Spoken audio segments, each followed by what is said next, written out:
You will not lose hope. Hindi ka dapat mawalan ng pag-asa. At on top of this all, sinasabi ko lang sa inyo ito sa pananaw ng tao. Pero alam nyo bang sa Biblia may sikreto para ma-overcome natin ang stress at mga problema, lalo na sa ating trabaho? Alam nyo, mayroong sinasabi sa Biblia na nagpapakita sa ating talagang dumadating ang problema. Pakinggan nyo ang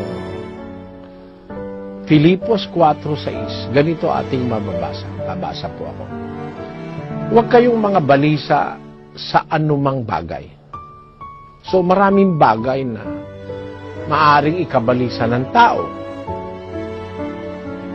Pagkain, naramitin, inumin, kabuhayan, pamilya, yung social standing mo, yung community relationships, marami kang pwedeng ikabalisa.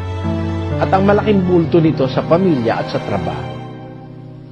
Pero merong sinasabi ang salita ng Diyos, huwag kayong mga balisa sa anumang bagay, kundi sa lahat, nakita niyo yun? Sa lahat ng mga bagay, sa pamamagitan ng panalangin at daing na may pagpapasalamat, ipakilala ninyo ang inyong mga kahilingan sa Diyos. So, ang pinakamaganda sa lahat, pag dumadating ang problema o kabalisahan sa buhay, unang lumapit tayo sa Diyos. Maniwala kayo, may Diyos. Yung mga taong nagsasabing walang Diyos, hindi lang gumagamit ng isip yun. Walang gagawa ng planeta, ng araw, ng bituin kung walang Diyos. Remember that principle in science, nothing happens without a cause. Walang nangyayari na walang dahilan. Scientifically, physically speaking, nothing happens without a cause. More so in the spiritual. Sa spiritual. Hindi maaring mangyari ang lahat ng ito kung walang dahilan. At ang dahilan ng existence ng lahat ng bagay ay ang isang Diyos na gumawa nito. At alamin natin yung gumawa, Diyos na may pag-ibig, lalo na sa ating mga tao. Kaya, pag dumadating sa atin yung parang, meron tayo suliranin naman, parang hindi mo kaya, may suliranin kang parang mabigat dalhin, sa puso mo, suliranin sa trabaho, sa mga katrabaho mo, napapag-initan ka.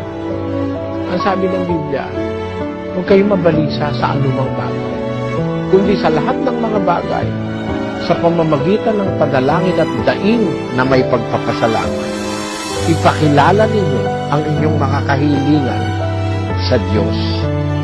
Sa Diyos ka agad lumapit. Alam niyo, walang kapareho yun eh. Lalapit ka sa tao, maaari kang mabigo, maaari hindi niya rin kaya yung iyong problema. Pero kung lalapit ka sa Diyos, walang hindi magagawa ang Diyos na itutulong sa iyo.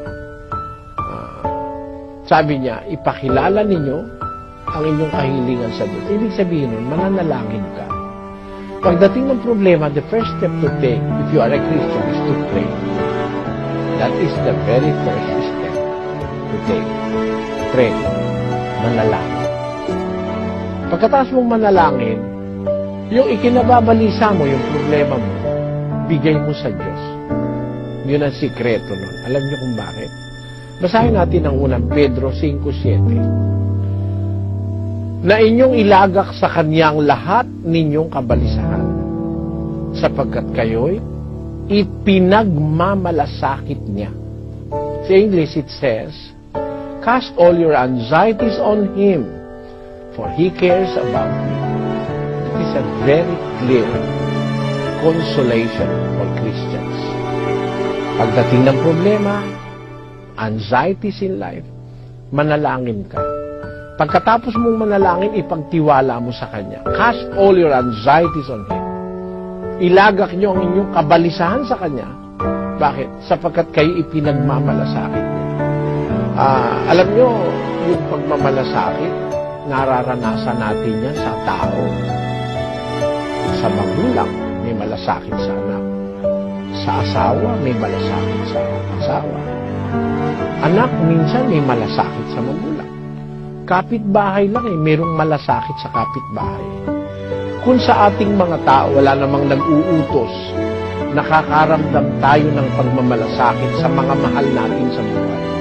Kung ikaw ay Kristiyano, anak ka ng Diyos, marunong kang kumilala sa Diyos. Nakikita naman ng Diyos na hindi ka naman masamang tao. Itanong mo ang sarili mo, pagmamalasakit ka ba ng Diyos? Sigurado. Kasi tayo lang mga taong makasalanan, marunong magmalasakit. Yung pan-Diyos na mismong lumalang sa atin ang hindi niya tayo ipagmalasakit.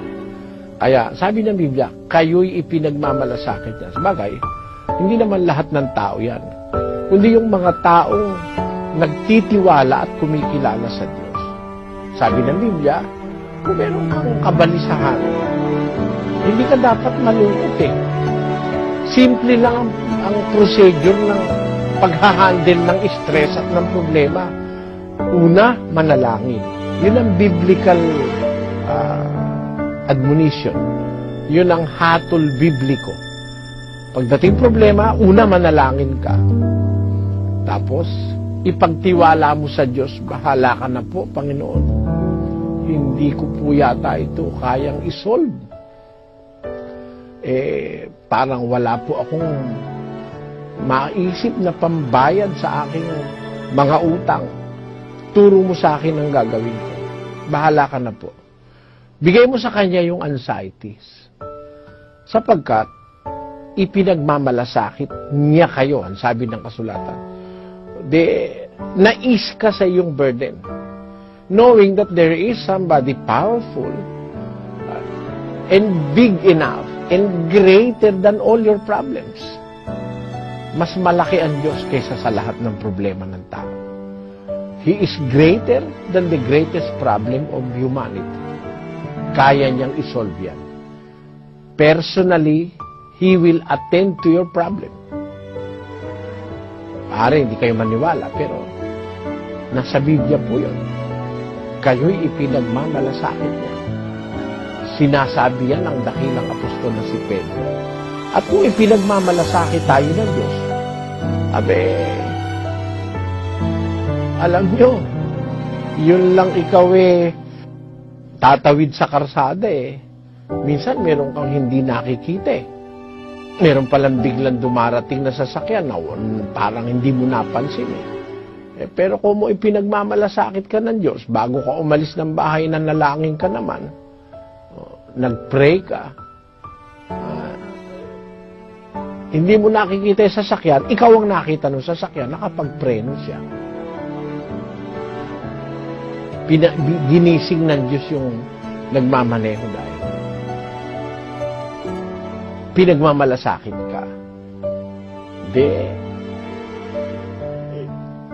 Napabuti ka. Nagagawa ng Diyos yan sa lahat ng areas of life.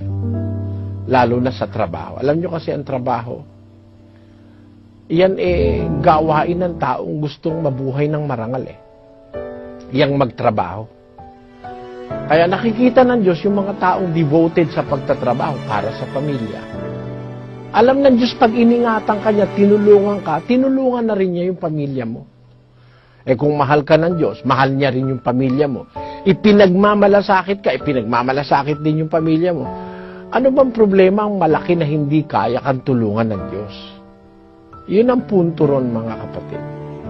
Kaya, kung tayo lang sasangguni sa Biblia, maiis tayo magiginhawahan tayo dun sa ating burden. Halimbawa, meron kang kasama sa trabaho, chismoso, inggitero, intrigero, intrigera, pakialamera. Manalangin ka sa Diyos, sana po buksan mo isip nitong aking kasama sa trabaho. Tapos bahala na ang Diyos, siya na, huwag kang gaganti kung ano man ang ginawa sa iyong masama. Paubayan mo sa Diyos. Panalangin mo pa siya. Sabi nga ng Panginoong Hesus ibigin nyo inyong kaaway, idalangin ninyo sa inyo'y nagsisiusig. 5:44 ng Mateo. Pag idinalangin mo sa Diyos yun, at liwanagan ng Diyos ang isip nun, baka maging kaibigan mo pang matalik yun eh. Marami na po akong karanasang ganyan. Yan po ay nasa Biblia. At naniniwala akong ang salita ng Diyos ay makapangyarihan sa sasampalataya at maniniwala dito. Walang problemang napakabigat at walang suliraning napakabigat para sa isang sumasampalataya sa Diyos. Remember the saying, faith can move mountains. Kahit na bugabundok na kung ano-anong salimuot sa buhay, yan po sa pananampalataya natin sa Diyos ay masusolve ang mga problema na yan. Lagi tayong umasang may Diyos at ang Diyos na yan ay mapagmalasakit. Nagmamalasakit sapagkat mahal niya tayo, siya ang lumikha sa atin. Lalo na kung tayo sumasampalataya sa Kanya, kinikilala niya tayong Kanyang mga anak, hindi siya magkukulang ng pagmamalasakit at ng pagtulong. Sabi niya, hindi ko kayo pababayaan. Nakasulat yan sa Hebreo Kapitulo 13, versikulo 5. Mangilag kayo sa pag-ibig sa salapi. Mangagkasya kayo sa inyong tinatangkilik, sapagkat siya rin ang nagsabi, sa anumang paraan hindi kita papagkukulangin. Sa anumang paraan hindi kita pababayaan. Yun ang assurance ng Diyos sa sumasampalataya sa Kanya.